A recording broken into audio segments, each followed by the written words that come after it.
This was the best flight of my life. Flying in Etihad's business class on its A380 from London Heathrow to Abu Dhabi was such a joyful experience for me. So my journey started at Heathrow Terminal 4. After checking in and making my way through fast-track security, I headed straight to the Etihad Lounge. The lounge is quite compact but still nice, but it did feel a little bit busy given its size.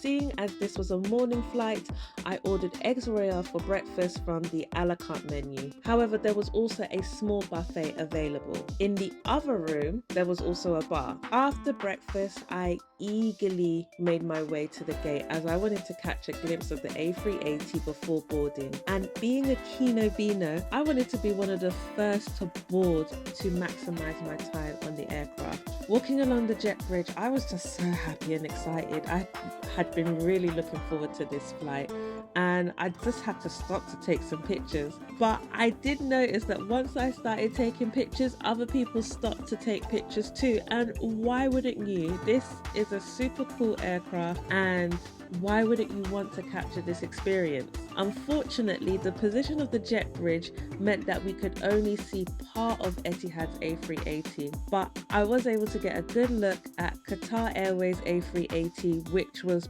parked literally next door. Now, boarding this flight was like a dream come true. It had been years since I'd been on an A380, and the last time was in 2017 on Thai Airways since retired A380 in their economy class cabin on the upper deck, which was a wonderful experience. I think it was probably the best, if not one of the best experiences I've ever had flying economy class long haul. So I was super excited about flying again on the upper deck, but this time in Etihad's business class. This was a real full circle moment for me, as I've flown countless times in economy and almost every time I wished I was flying in business. So I was really grateful that I've acquired a number of strategies over the years that can allow me to have these experiences at an affordable price. If you're looking to upgrade your flying experience, fly business for less, or want help with points redemptions, book a 15-minute consultation with me and we can take it from there. Anyway, I had to make my way through the cabin to get to my seat, and the sheer size of this cabin was just super impressive. Not only was the cabin big, but it was just beautifully designed. You can't tell me that this is not a good looking cabin. So as I previously mentioned, Etihad's A380 has 70 business class seats in a 1-to-1 configuration. I chose to sit in an even numbered row as it's closer to the window, and these seats are just beautifully designed. But what you get flying on Etihad's A380, if you choose a window seat, you get extra storage, which I made use of straight away. Waiting at my seat were menu, pillow, blanket, and memory foam mattress topper by Armani Casa, and an Acqua di Parma amenity kit, which we'll take a closer look at after takeoff. And inside one of the compartments was a bottle of water and noise cancelling headphones. Once I had settled in my seat, I was given a hot towel and offered a drink, and on this occasion I had to have the champagne. I tried to minimize alcohol consumption whilst I'm flying to stay hydrated, but this felt like a moment to celebrate. Soon the safety instruction video was playing and we were getting ready for takeoff. The A380 is equipped with cameras which you can watch on your main display or handheld device. The camera really did offer some amazing views. Now let's take a closer look at the seat. Firstly, the amount of space you get is unreal. Look, my feet can't even touch the foot cubby while sitting upright. You have essentially 3 screens at your disposal: your main screen, your handheld device which looks like a PSP, and another screen for seat and flighting controls. The seat even has massage functionality. There's a jacket hook right by the screen. The table's also stored by the screen. I did have to ask for help on how to take the table out. Anyway, what is great about the table is that even when it's deployed, you can get in and out of your seat. I really love the mood lighting by the seat. It just looks really good in my opinion. Below that you have a storage cupboard and of course an international power socket. I have to show you the 2 additional storage bins, which are pretty big.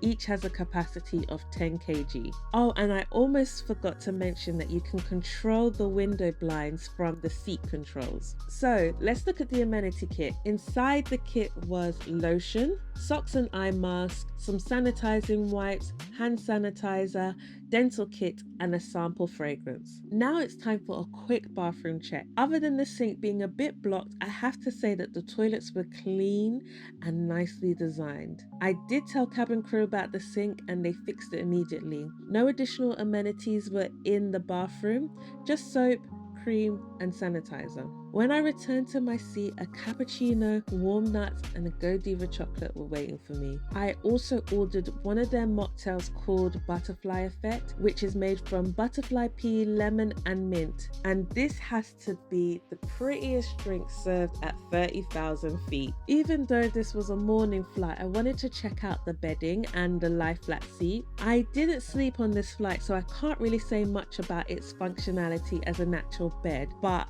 doesn't it look cozy? I do love the mattress topper. Even though the mattress topper is thin and doesn't offer additional comfort, I think it's a nice touch being able to put it over the seat that you're going to be lying down on. And here's how much space my feet had in the cubby whilst lying down. In terms of entertainment, I won't lie to you, I didn't check it out. I was so occupied by thoroughly enjoying this experience. I'm sure the IFE has something for everyone, but what is great is that you can leave the camera on the hand monitor and watch something else on the main monitor at the same time. I've now put the menu up on screen. Feel free to pause if you want to take a closer look. I felt like there was a pretty decent selection of everything. Dine on demand wasn't offered on this flight, and at some point cabin crew did come around to take our orders for lunch. However, you could order from the snacks menu at any time during the flight. For my first course for lunch, I ordered the poached prawns. I definitely wasn't expecting these 2 giant prawns which were fresh and firm. This was served up with a side salad with vinaigrette dressing, which was really nice and fresh, and a duo bread and butter. And of course, I ordered more of the prettiest drink I've ever had, the Butterfly Effect and sparkling water. Just look how delicious this looks.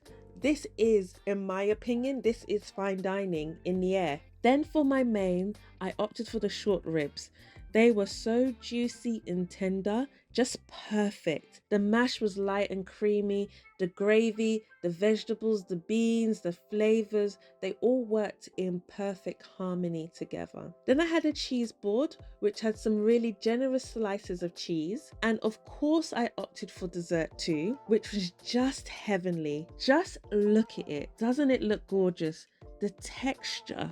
It had a consistency of a cloud. I think this might be the best dessert I've ever had on a plane, and I thoroughly enjoyed. After eating, I finished up with a cup of tea and some biscuits. At some point, I remembered that Etihad has a lounge on their A380, so I went to check it out. There was another woman in there who had essentially turned it into an office, and I did feel a little bit awkward sitting there, so I returned to my seat quite quickly. Rather than a lounge, I would say it has a meeting space vibe. Now, because I'm greedy, I decided to order some of their fresh fruit, and the fruit was fresh and juicy. But as the saying goes, all good things must come to an end, and the sun setting in the sky was indicating our approach to Abu Dhabi. So why was this the best flight of my life? Firstly, I was so excited to be taking this flight, and somehow this flight captured the magic I felt flying for the first time as a child 30 years ago. And